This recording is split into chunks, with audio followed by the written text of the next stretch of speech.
Le 5 avril 2023, la série L'école de la vie est de retour à partir de 21h10, sur France 2, avec des épisodes inédits.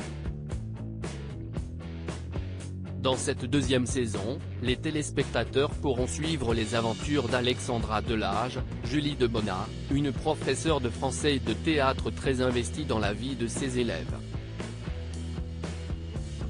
Mais elle doit faire face à de lourds problèmes personnels.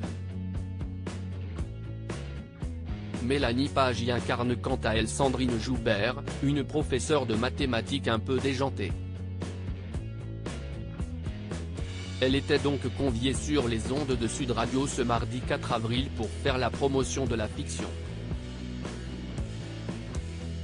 Et elle a bien entendu évoquer son mari Nagui, qui l'a produit. Samedi dernier, Nagui était aux commandes du Prime Votre Vie en Jeu, France 2, avec Bruno Guillon.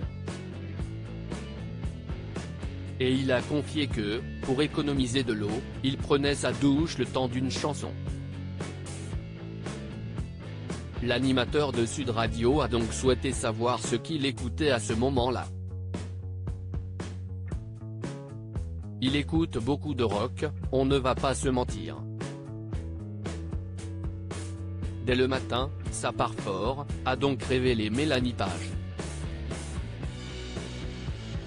Mon mari a eu un peu peur. La divine blonde de 47 ans a ensuite évoqué la nouvelle saison de l'école de la vie.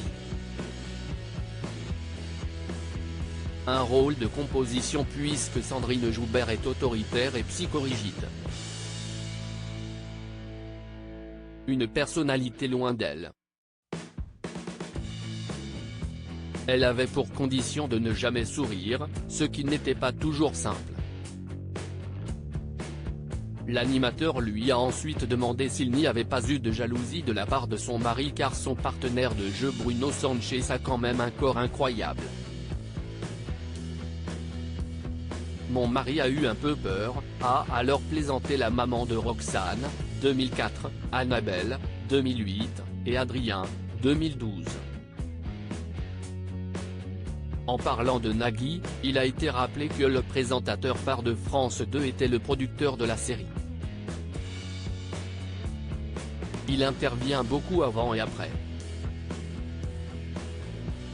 Il est évidemment venu sur le tournage.